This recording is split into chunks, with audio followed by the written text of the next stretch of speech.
কিছু কিছু মানুষ সারা দিন মন্দিরে বসে জপ ধ্যান করে, তারপরেও শান্তি পায় না। অথচ আরেকজন সংসারের হাজার কাজের মধ্যেও ঈশ্বরের সান্নিধ্য অনুভব করে।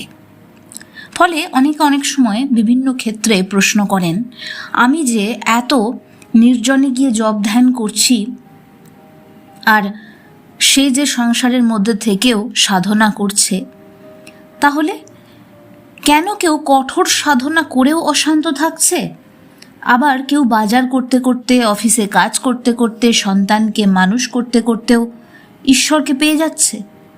আর সবচেয়ে বড় প্রশ্ন হলো, ঈশ্বরকে পাওয়ার জন্য কি আমাদের সব কিছু ছেড়ে দিতে হবে, নাকি আমাদের প্রত্যেক দিনের কাজই ঈশ্বর লাভের পথ? আজ আমরা প্রবেশ করব এমন এক গভীর আধ্যাত্মিক সত্যের মধ্যে, যা ঠাকুর শ্রী রামকৃষ্ণ পরমহংসদেব, স্বামী ব্রহ্মানন্দ, শ্রী শ্রী রাম ঠাকুর, ভগবদ্গীতা এবং উপনিষদ একই সুরে আলোচনা করেছে। শেষ পর্যন্ত শুনুন, কারণ এই আলোচনা আপনার জপ, ধ্যান, কর্ম এবং ঈশ্বর সম্পর্কে ধারণাকে সম্পূর্ণ বদলে দিতে পারে। সব কাজই কাজ।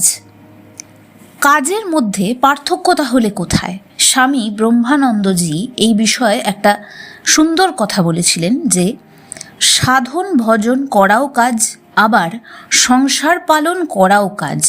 ঠিক ঠিক করতে পারলেই হলো। সবই ভগবানের প্রার্থনা স্বরূপ। Work is warship. এই কথার মধ্যেই লুকিয়ে রয়েছে সমগ্র কর্মযোগের সারাংশ। আমরা সাধারণত কাজকে দুভাগে ভাগ করে নিই।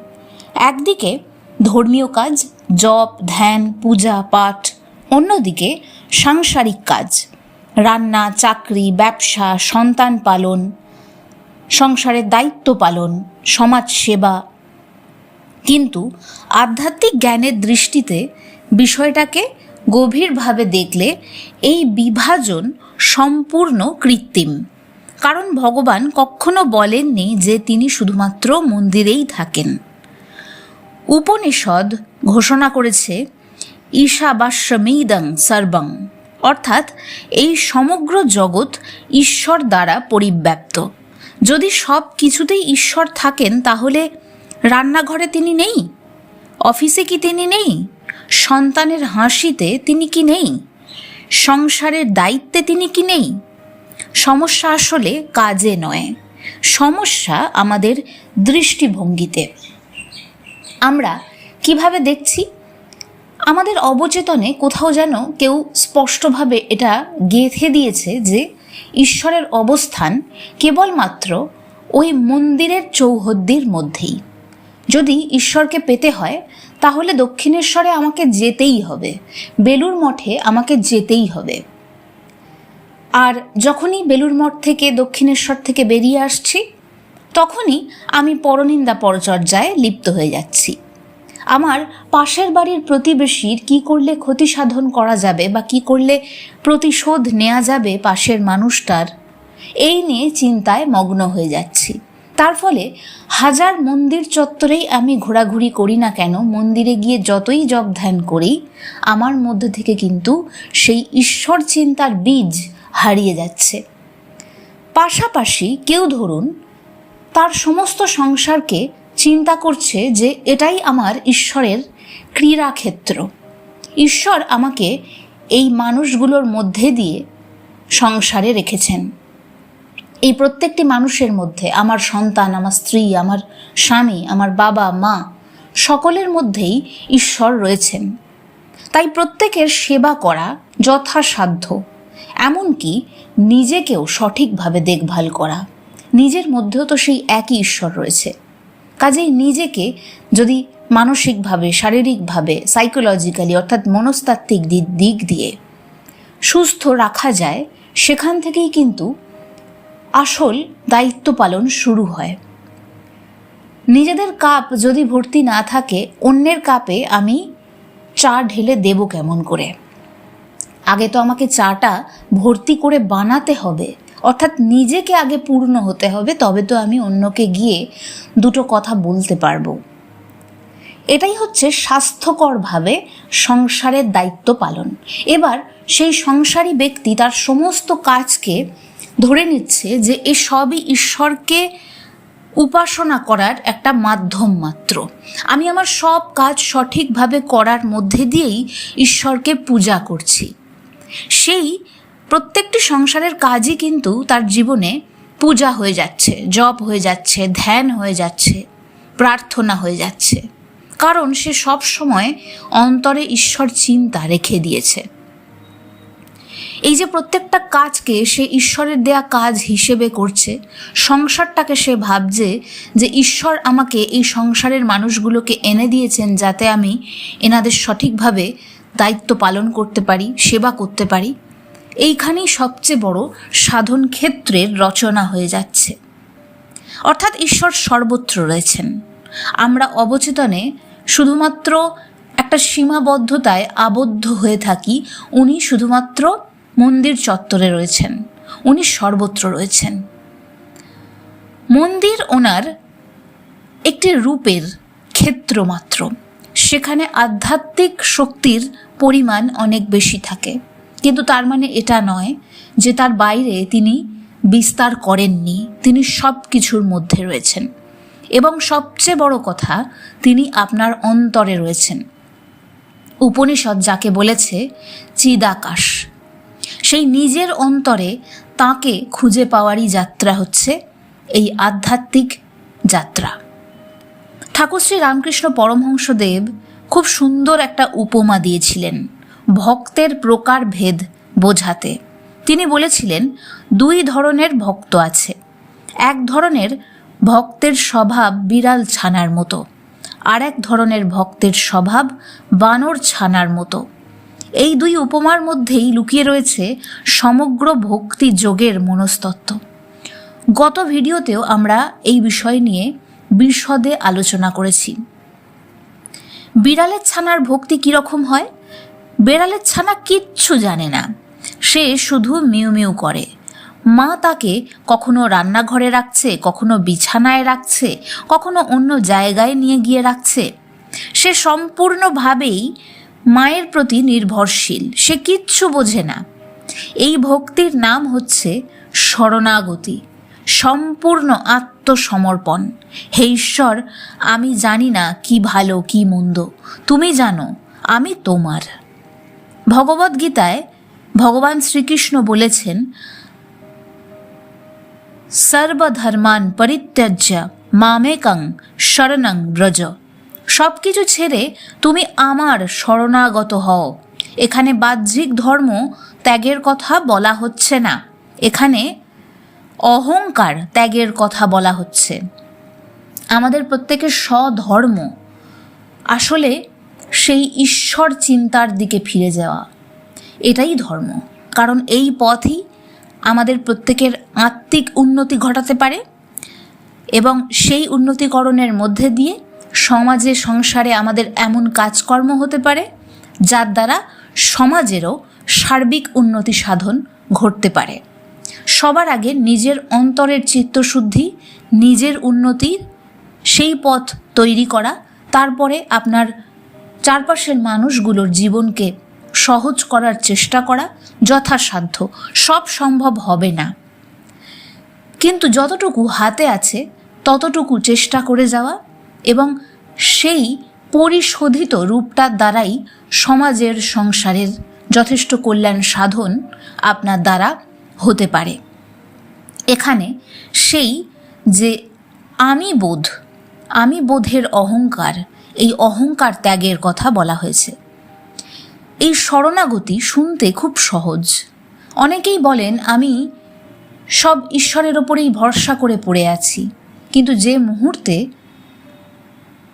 একটা সময় এসে উপস্থিত হচ্ছে তার মনে সংশয় আসছে, এটা হবে তো?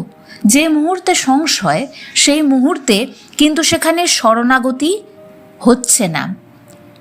মুখে বলছি আমি ঈশ্বরকে ভরসা করছি, অথচ অন্তরে সংশয়ে রেখে দিয়েছি, এটা ঈশ্বরের প্রতি ভক্তির অশ্রদ্ধা। আমরা মনে করি আত্মসমর্পণ খুব সহজ, কিন্তু এটা সবচেয়ে কঠিন একটি সাধনা। কারণ আমাদের অহংকার সবসময় আমাদেরকে এটা ভেতর থেকে বোঝাচ্ছে যে আমি করছি, আমি পারবো, আমি সব করতে পারি, আমি জানি। কিন্তু শরণাগতি বলছে আমি করছি কিন্তু আমি খুব সীমিত, তুমি তো অসীম, তাই তুমিই সব করো।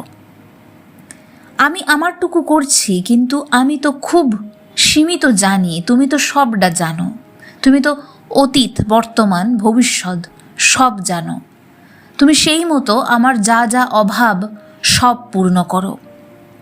আমি তোমার ওপরে সম্পূর্ণভাবে সব দায়িত্ব অর্পণ করে দিচ্ছি। এই যে আমি থেকে তুমির দিকে যাওয়া, এই পথই আধ্যাত্মিকতার পথ। ঠাকুর শ্রী রামকৃষ্ণ পরমহংসদেব আরেক ধরনের ভক্তের কথা বলেছিলেন, বানরের ছানার ভক্তি। বানরের ছানা কি করে না, নিজের মাকে সবসময় আঁকড়ে ধরে।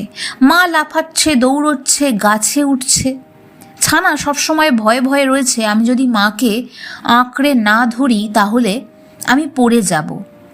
এই ভক্তির মধ্যে দিয়ে রয়েছে পুরুষকার, সাধনা, অধ্যাবসায়, প্রচেষ্টা। এই ভক্ত ভাবে আমাকে জপ করতে হবে, আমাকে ধ্যান করতে হবে, আমাকে তীর্থযাত্রা করতে হবে, আমাকে চরিত্র গঠন করতে হবে। অধিকাংশ মানুষের যাত্রা এখান থেকেই শুরু হয় এবং আস্তে আস্তে আমরা ওই বেড়াল ছানার আকার ধারণ করি। অর্থাৎ প্রথম পথ পুরুষকার। যে কোনো কাজে, আধ্যাত্মিক পথেও সফলতার প্রথম সূত্র হচ্ছে আমি যেন আমার সবটুকু করি এবং সব শেষে গিয়ে সবটা যেন সমর্পণ করে দিই। ঠিক ভগবদ্গীতায় ভগবান শ্রীকৃষ্ণ অর্জুনকে যেমন বলছেন, স্বামী বিবেকানন্দ যেমন কর্মযোগে বোঝাচ্ছেন যে তুমি সব কর্ম করো, রাজার মতো কর্ম করো। রাজা কখনো ফলের চিন্তা করে না, সে কাজ করে উদার হস্তে। সে ফলের চিন্তা নিয়ে 2 মিনিটও সময় নষ্ট করে না। তুমি ফল তার হাতে সঁপে দাও। তাহলে ঠিক কোন পথটা শ্রেষ্ঠ, বেড়ালের ছানা নাকি বানরের ছানা? ঠাকুর শ্রী রামকৃষ্ণদেব এই উত্তরই অত্যন্ত বিস্ময়করভাবে দিয়েছিলেন। তিনি বলেছিলেন, দুজনেই ভক্ত, দুজনেই ঠিক, কিন্তু যত এগোবে ততই দেখবে তিনিই সব করছেন, তিনিই সব করাচ্ছেন। শুরুতে মনে হয় আমি জপ করছি, পরে বোঝা যায় জপ করানোর শক্তিও তিনিই দিচ্ছেন। শুরুতে মনে হয় আমি ধ্যান করছি, পরে এটা পরিষ্কার হয় যে অন্তরে এই যে ধ্যানের আকাঙ্ক্ষা সেটাও তিনিই জাগিয়েছেন। শুরুতে মনে হয় আমি ঈশ্বরকে খুঁজছি, পরে দেখা যায় ঈশ্বরই আমাকে খুঁজছিলেন। শ্রী শ্রী রাম ঠাকুর সুন্দরভাবে বারবার আমাদেরকে স্মরণ করিয়েছেন সহজ একটি পথ, নাম করো, নামেই সব হবে। তিনি মানুষকে কঠিন তত্ত্বের মধ্যে আটকে রাখতে চাননি, কারণ মানুষের মন স্বভাবতই জটিল। কিন্তু নাম বা ঈশ্বরকে পাওয়ার যে পথ সেটা এত সরল, তাই সেটাকে কোনো জটিল নিয়মে বাঁধার দরকার প্রাথমিকভাবে পড়ে না। মজার বিষয় হলো সেই সরল পথই সংসারের গোলকধাঁধায় আমাদের কাছে ক্রমশ জটিল থেকে জটিলতর হয়ে যাচ্ছে।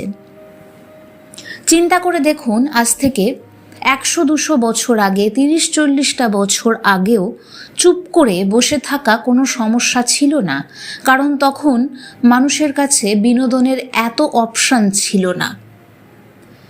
তখন মানুষকে চুপ করে বসতে বা দুদণ্ড নীরবে সময় কাটাতে এত পরিশ্রম করতে হতো না। আজকে তাকে ভীষণ পরিশ্রম করতে হয়। তার সবচেয়ে বড় লড়াই তার নিজের সাথে, কারণ 2 মিনিট বসলেই তার ভেতর থেকে একটা তাগাদা আসে যে ফোনটা নিতে হবে, স্ক্রল করতে হবে, রিলস দেখতে হবে। ক্রমাগত বিনোদনের পর বিনোদন। 30-40 সেকেন্ডও একটি বিনোদনের স্থায়িত্ব নয়। তাহলে মনোযোগের স্থায়িত্ব কোথায় গিয়ে দাঁড়িয়েছে এটা বুঝতে পারছেন?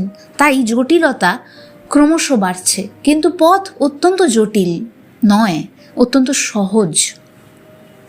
ওই সরল কাজগুলো করতেই আমাদেরকে একটু শান্ত হতে হয়, আস্তে আস্তে মনকে প্রশিক্ষণ দিতে হয়।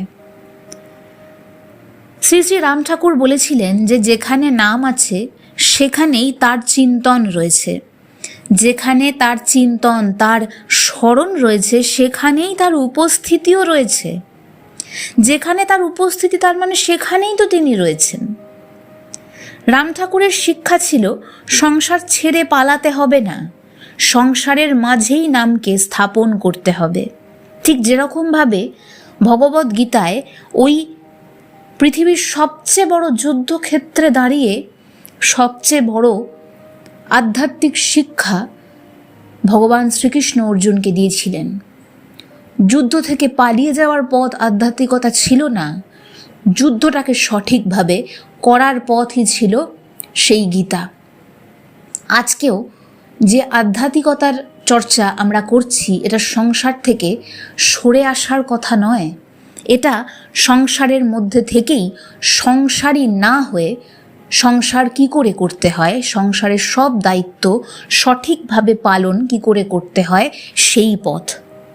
সংসারের মধ্যেই নামকে স্থাপন করতে হবে।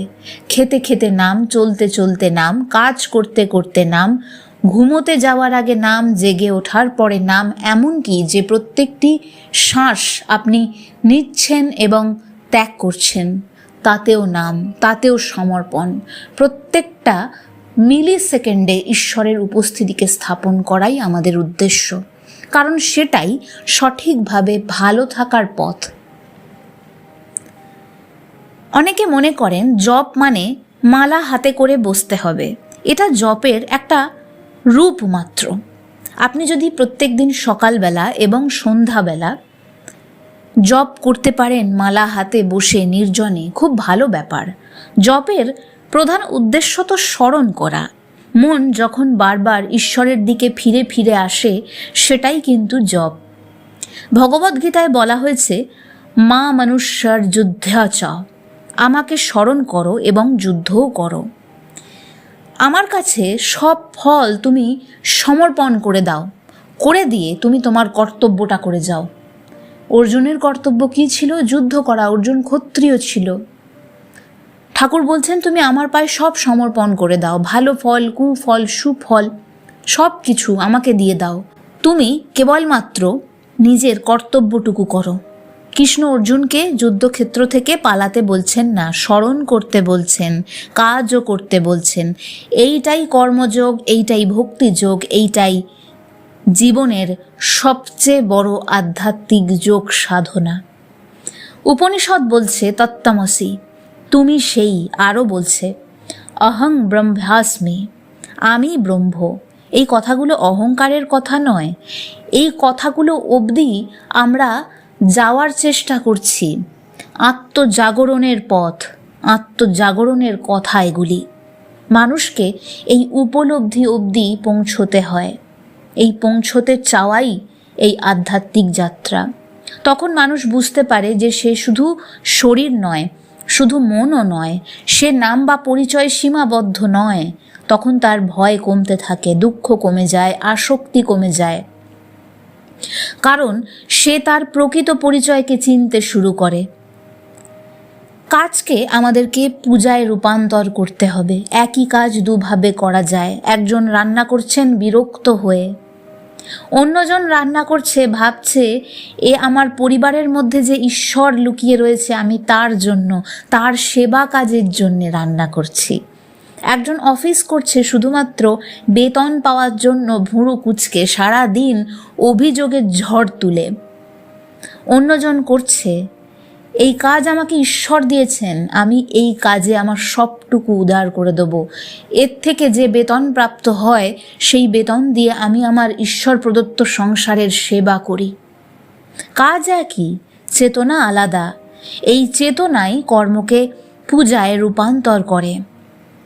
কারণ আমরা কাজের বোঝা নিজের মাথায় তুলে নিই। আমরা ভাবি সব আমার ওপর নির্ভর করছে, সব আমাকেই করতে হবে, সব আমাকেই সামলাতে হবে। এই যে আমি বোধ, এখানেই ক্লান্তির মূল লুকিয়ে রয়েছে। যখন মানুষ বুঝতে শুরু করে যে আমি যন্ত্র, তিনি চালক, তখন কাজের চাপ কমে যায়। কাজ কমে না, কিন্তু মানসিক ভার কমে যায়। জ্ঞান, ভক্তি, কর্ম, 3 পথ এক হয়ে যায়। মানুষ ভাবে জ্ঞান আলাদা, ভক্তি আলাদা, কর্ম আলাদা। আসলে এগুলো 3টে নদী, গিয়ে মিশে যায় একই সমুদ্রে।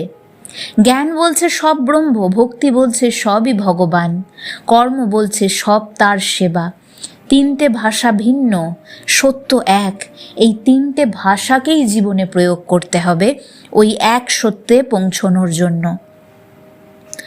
আজকের মানুষ ব্যস্ত, সময় কম, চাপ বেশি, প্রতিযোগিতা অসীম। তাই অনেকেই ভাবেন আধ্যাত্মিকতা তাদের জন্য নয়। কিন্তু ঠাকুর শ্রী রামকৃষ্ণ পরমহংসদেব, শ্রী শ্রী রাম ঠাকুর, ভগবদ গীতা, উপনিষদ সব কিছু উল্টো কথা বলছেন।